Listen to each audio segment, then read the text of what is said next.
Before we get started, I think I should address the elephant in the room. No, I didn't cut my hair, so stop asking about it or else I'm gonna get really angry.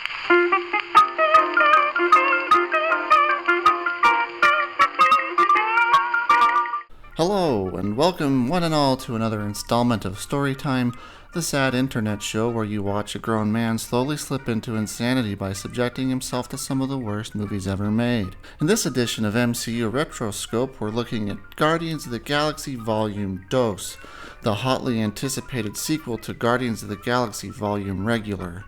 This film is probably one of the most popular entries in the whole MCU experience. In fact, for many fans, I think it serves as a high watermark, and for theoretically good reasons. It is one of the few Marvel movies to try and be about real things, such as overcoming trauma and self-destructive behavior. It leaves a cool visual footprint, it's packed with irreverent jokes and delightful cameos, and it's topped off with one banger of a soundtrack. What's not to love? Well, since you ask, the answer is basically all of it. This film packs a truly astonishing amount of crap into its candy-colored toilet bowl, including lots of shameless fan service, lots of casual misogyny, lots of lazy storytelling, and lots of capital P problematic themes regarding physical, mental, and emotional abuse. All of which we're going to talk about. If that's not anything you want to listen to right now, this video is probably not for you. I know normally I put in a joke here about you leaving if you don't like what the video is about, but we're not going to do that today. I've linked some resources for survivors of domestic and partner abuse in the description if you or someone you love is in crisis, and I'll see you on the next one.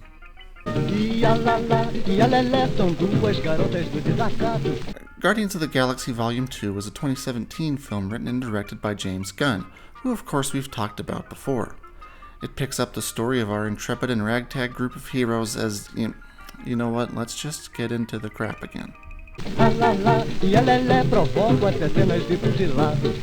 Last time we discussed a James Gunn movie, I talked a little bit about the director's problematic past on social media. Basically, he was temporarily fired by Disney after some old tweets surfaced which contained, to deeply understate the matter, some remarkably tasteless jokes about the molestation and physical abuse of children. Reprehensible material even by the non-existent standards of a nihilistic schlock auteur like Gunn fancies himself to be. Disney fired him, I think out of fear that their association with him would tarnish their sparkling brand, but when it became clear that Guardians fans and the public at large disagreed and Gunn offered the limpest of limp apologies, Disney brought him back into the fold because it is a company without principles. As I've argued before, this action by Disney is full of hypocrisy because at some point in the process of hiring Gunn the first time, they certainly would have been made aware of the tweets a man in his 40s and well into his show business career was publishing to build his own brand. They hired him anyway the first time and chose to rehire him the second time. Knowing what we know now, and what Disney knew then about what Mr. Gunn thought was appropriate brand building, it is all the more concerning that this was a movie he was allowed to make. A movie explicitly about survivors of abuse rebuilding their lives. Who better to handle such sensitive subject matter in a tasteful way than the man whose online presence was built around despicable frat house banter even Louis C.K. would cut from his edgiest set. Gotta hand it to Disney, always thinking of the children. I don't want to keep beating this dead horse. Already dead. But every inch of this movie is colored by James Gunn's history, and since it is relevant to the story being told, I think we need to hold that history in our heads as we jump into discussing the work. Anyway, here we go! Guardians of the Galaxy Volume 2 is a 2017 film written and directed by James Gunn, who of course we've been talking about. It picks up the story of our intrepid and ragtag group of heroes as they set out on another adventure. Apparently, saving the galaxy from annihilation means they get to be like a security squad for hire. They're not in it for the money, or for following up on unresolved storylines from the first movie, but more on that later. When Peter meets a mystical spaceman in an unmarked white space van claiming to be his father, the gang puts their guardianing on hold so that Peter can learn the long-lost secret of his past, which he was always wondering about and which is very relevant to MCU as a whole. Many hijinks and fun murders ensue. Our main characters are Peter Starquill. Peter, as was clearly established in the last movie, cares a lot about who his father is and thinks about it all the time. Helpfully, everyone around him, including the gold-painted 80s teen movie villain people, also want to know about who the father is and wonder about it to him out loud. Whenever Poochie's not on screen, all the other characters should be asking, "Where's Poochie?" 3. Great. I mentioned it before, but this is where we fully learn that Peter is the third headlining protagonist in MCU, out of 6 so far, to suffer from crippling daddy issues. Besides that, he gets in ego fights with people because he's a man, and treats his non-girlfriend Gamora like crap because of love. I wanna know what love is. Gamora. In this movie, Gamora really comes into her own with a complex, engaging storyline in which she gets to exercise plenty of agency and make plenty of impact. Psych. She just wants to turn her only sister Nebula over to the space police and repress her feelings for reasons. At least that's 2 things, right? Lean in, girlfriend. Nebula. Nebula has sworn to kill Gamora for all the time she was forced to suffer brutal physical and mental abuse at the hands of her kidnapper Thanos after losing a fight with her. Then she decides not to kill Gamora for reasons. Then she swears to kill Thanos instead for deeply justifiable and sympathetic reasons the movie takes very seriously. A quest I'm sure we'll see play out in a full and satisfactory manner in forthcoming movies. Marvel loves women. Ego. Ego is a giant space brain that is also Peter's space father. All he wants is meaning, which he interprets as colonizing himself across the galaxy for some reason, which he needs progeny in order to accomplish for other reasons. Then he gets blowed up. Yondu. Yondu, the minor blue guy from the first movie who kidnapped and abused Peter for 20 years, has, off-screen, got in trouble with his fellow Ravagers for breaking their one apparent rule and having trafficked in children for years. Off-screen, 20 years ago. This causes him to reflect on his life and try and resolve things with Peter, whom he views as a son, even though he was and continues to be physically and emotionally abusive to him. Because of love. I wanna know what love is. Everyone else. The other characters aren't really characters, but Rocket continues to be a psychopathic dick, which is alright because of trauma and because it's funny. Violence on TV may be funny, but it's not so funny when that violence is happening to you. But it would be funny to someone who is watching us. No, Mom, he's right. Observe. Ow! Drax is mean to Mantis because of possible love and because it's funny to be mean to nice people. Ow! Mantis is an enslaved empath, which for some reason also allows her to put people to sleep when the plot needs it. Groot is a small merchandisable child ant put in constant peril by his irresponsible adult caretakers because of love. I know what love is. Doesn't this movie have such deep resonating themes? The actual story is straightforward enough, if a little lazy. Peter, Gamora, and Drax go to Ego's planet when he appears. Rocket, Groot, and Nebula stay with their crashed ship, where they are found by Yondu's Ravagers.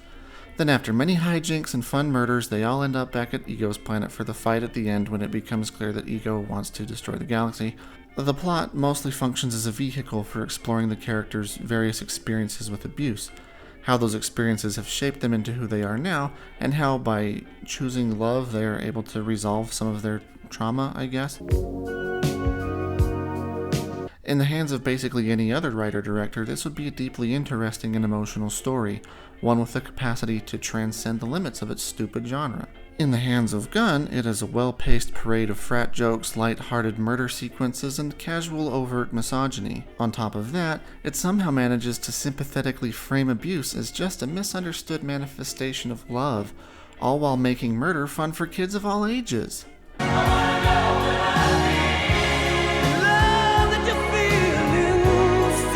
So, yeah, this movie is a turd. But, like a complex one. If MCU has taught us nothing else, it's that it truly values and respects its female characters, and by extension audience members, by giving them vital, interesting, non-stereotypical storylines it never forgets about or drops. And Guardians of the Galaxy is no exception. Permit me to list the ways in which this movie demonstrates its love for women. 1. Remember how at the end of the last movie the only unresolved story issue was what Thanos was going to do now that his plan to get the Purple Rock was thwarted by his favorite daughter, and how Gamora, whom he kidnapped and abused, what the movie calls adopting, still had not made any progress toward her sworn goal of killing him for revenge and because she knew he was up to no good, meaning that it would make perfect sense for the next movie in the series to pick up there with the gang trying to track him down to make the galaxy safe and pay off Gamora's story, but instead we get another story about Peter learning basic life lessons about not being a dick, and Gamora doesn't get to do anything except have a hot girl fight with her hot robot sister. Remember?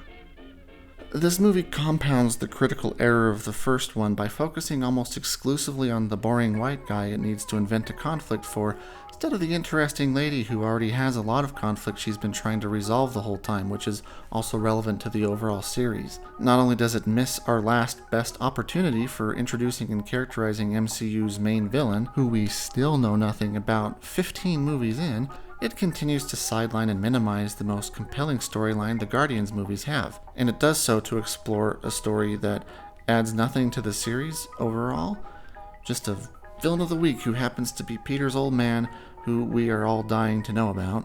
Where's Poochie? Great. Like, we can even have the same dumb story about Peter and Ego. Just let the cold open be a monster they're fighting so they can get to a gangster who has information about Thanos or something. Throw poor Gamora a bone.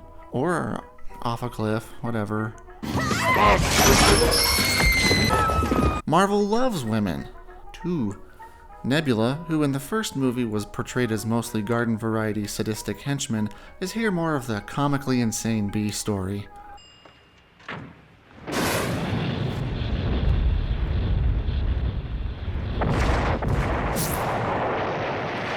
Most of her actions are engineered for laughs by the audience and are not taken seriously by the other characters.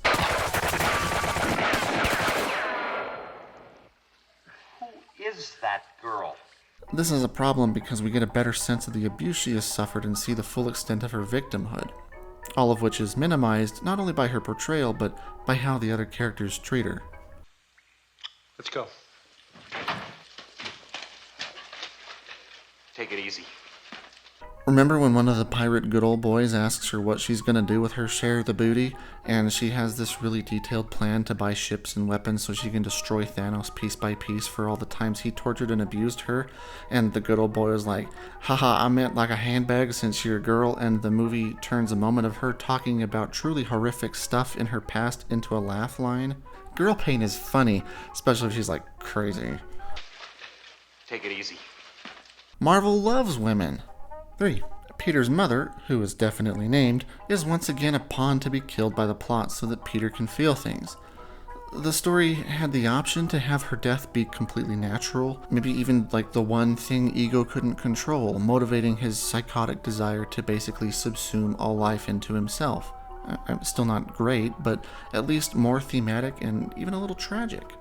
Instead, the story kills her for no reason other than Ego is a psycho, giving her a value of no more than a plot device. Also, Peter says the following line to Ego, quote, "You shouldn't have killed my mom and squished my Walkman," unquote.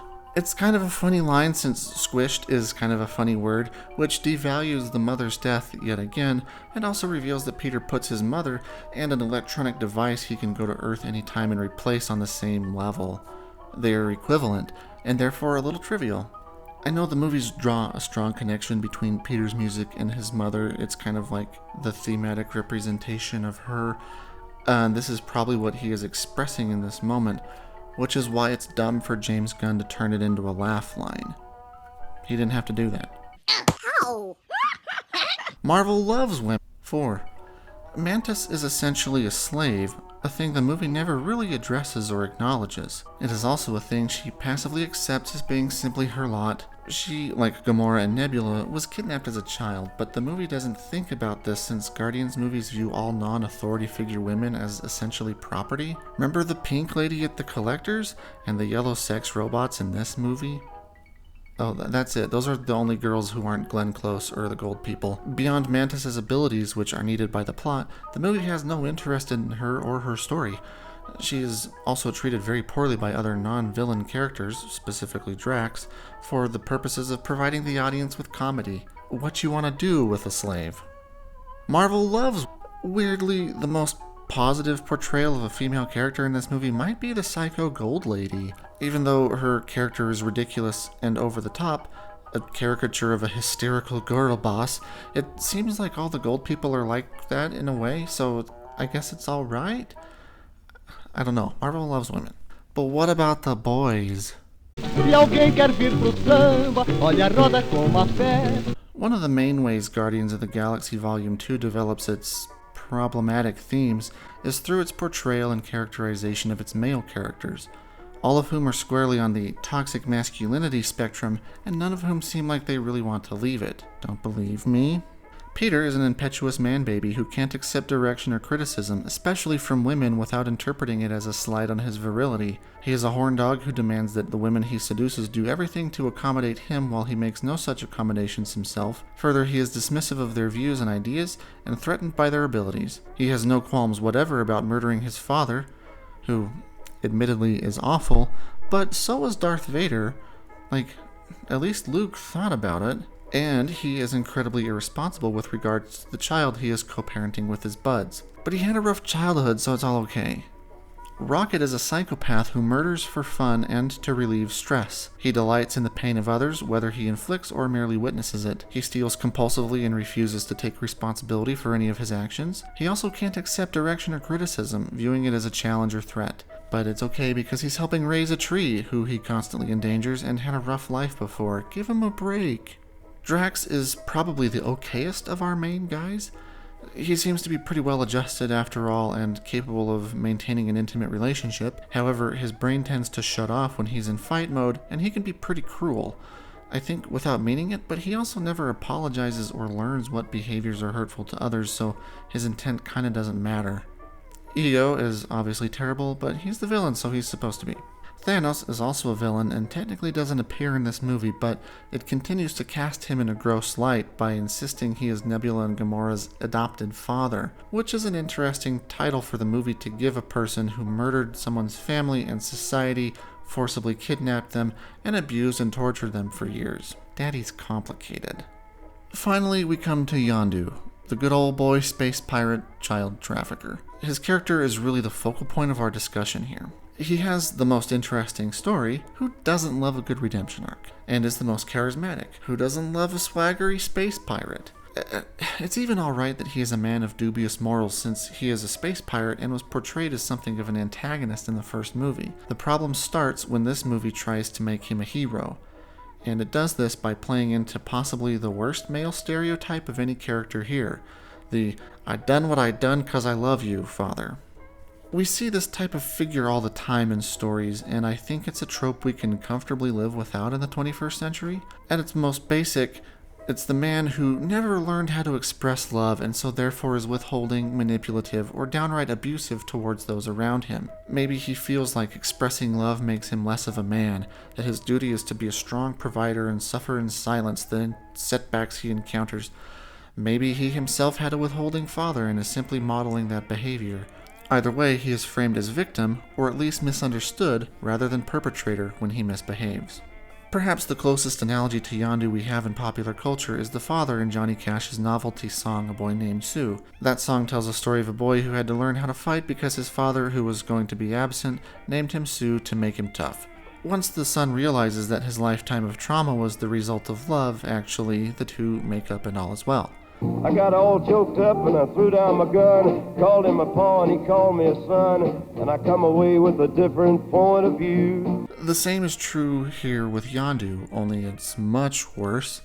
That song is clearly not to be taken seriously where the movie clearly is. Instead of just being an absent deadbeat, Yondu kidnapped Peter from his home planet, kept him locked in a ship, forced him to perform dangerous tasks, beat him, and made apparently constant verbal threats to his safety. And before abducting Peter, we learn he was also an experienced child trafficker. Knowing this, the movie still pleads the "I done what I done out of love" defense, with Yondu explaining that he knew Peter would likely be killed by Ego, and he felt like he had to save him. Which, good, but that doesn't justify or explain the years of awful parenting that followed. The movie sweeps all that under the rug, though, with a couple of monologues at the end about Yondu being Peter's daddy because he was sacrificing himself and he kills people with his whistle arrow with his heart. This single gesture is enough to redeem him for not only all the child endangerment and abuse he enacted on Peter over the years, but also the child trafficking with children who died. Dad, this one gesture almost makes up for years of shaky fathering. Whoa! This is driven home with the soundtrack turning to Cat Stevens' father and son for emotional manipulation, which we'll get to, don't worry. Basically, the Yondu lesson is, if they abuse you, it's just because their love is too strong for them to know how to express, or other circumstances are preventing them from acting the way they'd like. They're complicated, but they're trying their best. Give them another shot. Which, and I don't think I should have to say this out loud, is a wildly reckless message to include in a movie kids will watch and be influenced by. Abuse is never justified. Period. How many kids with crappy home lives watched this movie and identified with Peter and wanted to turn their abusive or neglectful father figure into Yondu? This is a movie which is not just dumb or poorly written, it's actually potentially dangerous to children and other vulnerable people. There is certainly room, and I think the need, for narratives that deal with abuse and trauma. I believe stories, well told, have the power to help us recontextualize our lives, learn new perspectives, and move forward from hurtful episodes. They have the power to humanize even the most monstrous of people, and I believe there is also a certain value in that. However, stories that justify or downplay abusive behavior and its consequences are at best irresponsible and at worst potentially harmful, especially when it is a story whose primary audience includes children. Can't wait to see what James Gunn cooks up for Volume 3. To change the topic slightly, let me make an analogy. The soundtrack was to the original Guardians of the Galaxy movie what the Minions were to Despicable Me, an unexpectedly hyper-popular meme that spawned a monster of self-gratification that plagues us to this day. Maybe a little harsh, but as I've argued, the original Guardians soundtrack is mediocre. It's made of good enough songs, for the most part, but only one or two are used in any sort of innovative or interesting way. The rest are more or less generic filler. Like the whole Marvel Enterprise, I suppose, I can't see why the soundtrack to that movie took so strong a hold on the culture as it did, being comprised of uninspired elements indifferently compiled and sloppily delivered. I was tired of my lady. And just as Despicable Me sequels exist only to provide minion shenanigans, Guardians 2 exists only to remind you that these movies have cool soundtracks and you like them. This time around, I think more of an effort was made to not pick only top 10 radio hits, but once again the selection doesn't really create anything interesting, and at times it's downright icky. Let's see! Brandy, fetch another round. She serves them whiskey and wine. One of two songs that form a kind of backbone to the movie, Brandy first appears as a flashback sequence with Ego and Peter's mom, having the kind of sunshiny 70s pop sound people today find ironic, but also being in every Spotify Summer Vibes road trip playlist ever. It's an ideal candidate to headline this movie. It shows up later to help Peter turn evil for a minute. Then Ego, and I think the movie, misinterprets the song to be about the sailor who must leave rather than the woman who was left behind, because not even the soundtrack will take women seriously. Marvel loves women, but at least the movie uses it to help tell the story, so I guess it's a productive choice? Running down the avenue, see how the sun shines brightly. Everybody's other favorite, Mr. Blue Sky, is a 1977 song from Electric Light Orchestra, full of all the weirdness you'd want from ELO of that period. It also shares the upbeaty 70s pop sound common to so many Guardian songs, but no one would call it overplayed, so at least it's an original inclusion. It is used to back up the opening credits sequence, which is actually pretty cool, though the song itself adds little more than a groove. There ain't no road just like it anywhere I found. Running south on Lakeshore Drive is more sunshine pop with a little bit of a dark underbelly, starting to sense a pattern. However, I just watched the movie twice and I can't remember for the life of me where the song appears. So memorable.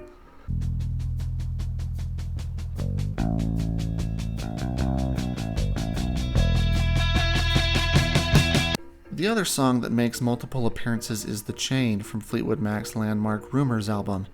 The first time it plays is when the gang splits up to go to Ego's planet in slow-mo, and then again when they fight him at the end by joining their love together or whatever. I'm sure there's something in there about coming apart or coming together, but it doesn't quite gel for me. Also, using this song kind of suggests that the Guardians are like Fleetwood Mac, like fraught with conflict and interpersonal drama, but like cool and they can deliver good stuff anyway, which is a little weird since members of Fleetwood Mac got to express their emotions about each other and be in couples and relationships and stuff, and Peter and Gamora aren't allowed to kiss since we gotta think of the children.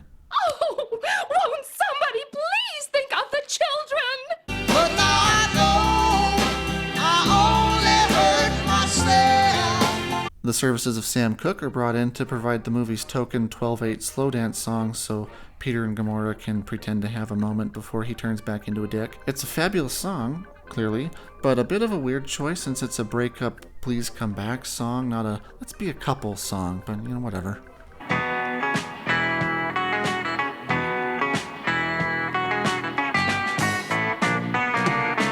Southern Nights, another ironically enjoyable 70s chart topper, is the backing for Rocket's sequence guarding the crashed ship from Ravagers. It's only used because it's like peppy and kind of funny and makes the scene of him torturing and murdering a bunch of guys funny too.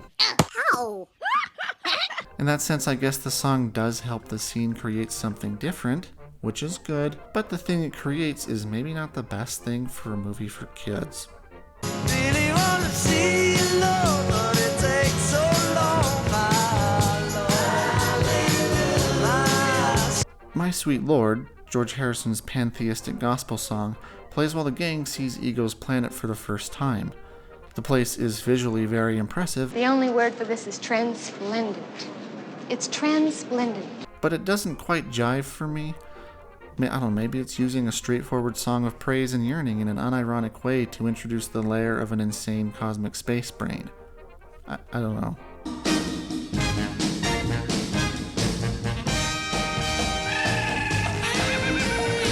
The soundtrack's second funny murder song has come a little bit closer. This time a poppy 60s track with poppy horns and mild racism. Like Southern Nights, it's only used because it juxtaposes in a funny way against the massacre that is happening on screen as Yondu and Rocket escape the Ravagers. Again, the sequence is itself pretty unique, but a weird thing to put in a children's movie, wouldn't you say? It's also the most blatant reminder by the movie that it has a soundtrack, with Rocket specifically asking if Yondu can play music, which is dumb. Baby, we've been a long, long way. This song plays during the final battle with the Guardians, Ego, and the Gold People, I think because in a soundtrack with a lot of ironically enjoyable 70s cheese, the producers wanted one last song to top the rest, which this one certainly is. And this is pretty much all it does. And I know that I have to go away. I know. And here at last we have the song the movie uses to try and trick us into thinking the child abuser Yondu is somehow a tragic, heroic figure. The song is one of the better explorations of generational differences and father-son relationships to happen in popular music, but it's more about poor communication than, abuse and trafficking. The movie hijacks the song's themes to say that Yondu, and by implication the other toxic men in the film, are alright actually, they're just misunderstood. They didn't mean what they did or said, they just couldn't express what was in their hearts like the father and son in the song. We just have to give them another shot. It's a reprehensible use of a really great song. Stay away, you never know what you'll catch. This song basically appears in the credits and another pain is funny when it happens to other people sequence, I guess because it has credits energy and fills the soundtrack gap left by Cherry Bomb.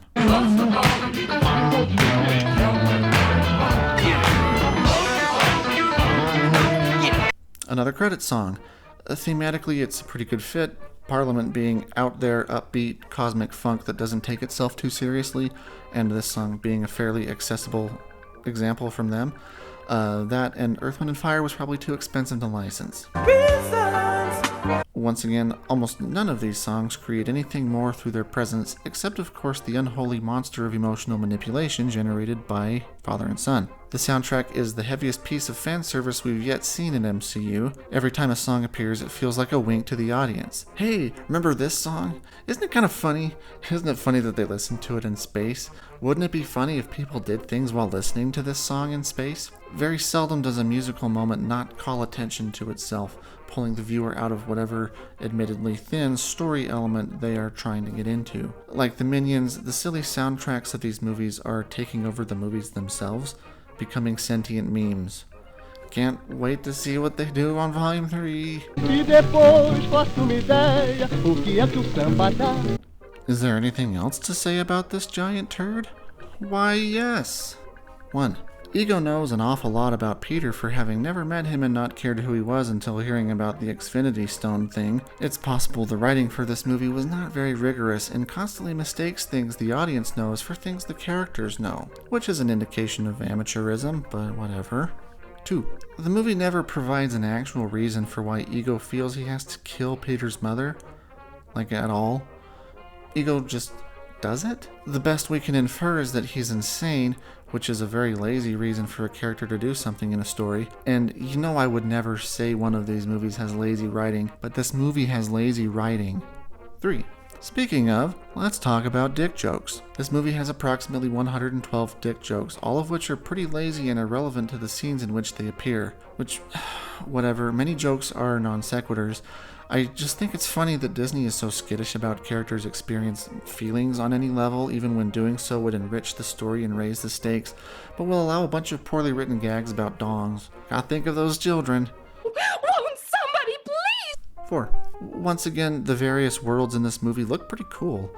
I think that they often feel kind of throwbacky, like covers of old sci-fi pulp magazines and stuff. I mean, it feels out of step with the tones of other MCUs. Like mostly Thor's, where other planets are like serious, but it's still pretty enjoyable. 5. Does anyone else think it's weird that Ego keeps a hall of statues in his house summarizing the main events of his life with Peter's mom in case he ever has to explain them to anyone? Or did he just make it for Peter, in which case also why? 6. In the end credits, we see the crazy golden lady talking about something she made called an atom, which is definitely a thing that we know what it is, I guess. Hopefully they don't forget about it in Volume 3. 7. If Rocket can basically 3D print a new ship with a pressure washer machine, pretty sure he can fix Peter's Walkman he values as much as the life of his mother. 8. Why has Peter never gone back to Earth? I get not going when he's with Yondu, obviously, but he's on his own now. He can go wherever he wants. Is he not curious about what remaining family he has there, since he's clearly so obsessed about his family? Where's Poochie? Like, maybe grandparents or the various other people who were there when his mom died? Or, I don't know, what about developments in Earth culture? Like, is there a rule that says he can't go there? Or did the story just not think about it because it's just a hasty, unthinking mess? Maybe. It's a little...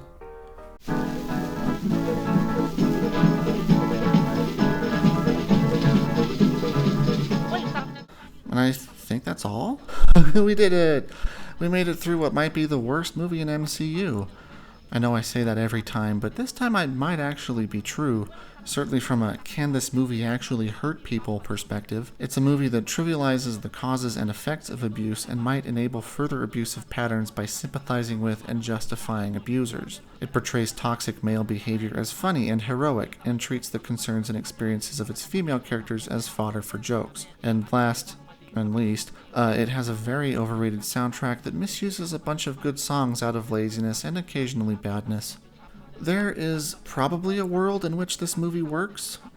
where Peter and the gang come together as they learn how to process their traumatic pasts and build new families for themselves. There might even be a world in which that story can do work to redeem Yondu in an authentic, non-terrible way. But that is not the world we live in. In our world, a cruel, unfunny provocateur is hired by the world's largest entertainment conglomerate to direct a movie made for children, teaching them that abusers just have complicated ways of showing their love, and that everything they do is for your benefit, so just cut them some slack. Please don't show your kids this movie. Anyway, thanks for watching. Be sure to join me next time when we'll finally be talking about Spider-Man Homecoming, a movie that hates you as much as I hate pickles and potato salad, which is to say, a surprisingly high amount. Good night.